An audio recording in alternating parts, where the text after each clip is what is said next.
Nou, ik voel me vernederd. Ik voel me in mijn hemd gezet. Ik voel me door het slijk gehaald. En ik heb zoiets van, mensen hebben een mening over je, terwijl ze je helemaal niet kennen. Eredivisie-topscorer Bas Dost wil na de wedstrijd zijn shirtje aan een jeugdige fan geven. En het schijnt dat het mannetje nog steeds op zijn jongenskamertje zit te grienen. Let op het jochie met het rode vest.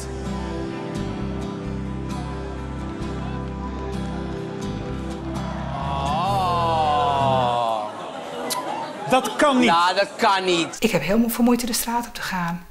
Maar iedereen die ik zie, denk ik, weet jij het wel of weet jij het niet? Dus je kijkt maar naar beneden. Want het shirt van Bas Dost hier de kroonwurmatten op de voetbalsammeling van Gerben Bijkerk uit Steenwijk.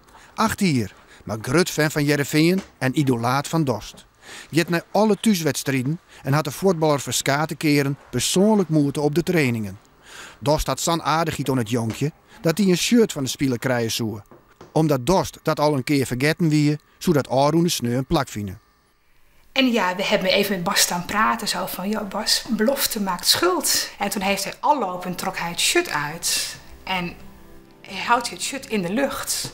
En ik dacht dat op dat moment mijn zoontje naast mij stond. Maar het jongetje met het rode jasje aan, die was er inmiddels tussen komen te staan. En ja, die is iets ouder dan mijn zoontje, is groter, heeft langere armen.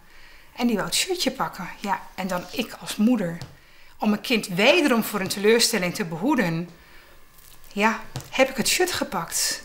De gevolgen binnen een persoonlijk drama. Ik ben bang om het stadion in te gaan. Het is een hele grote drempel is er ontstaan om naar het stadion te gaan.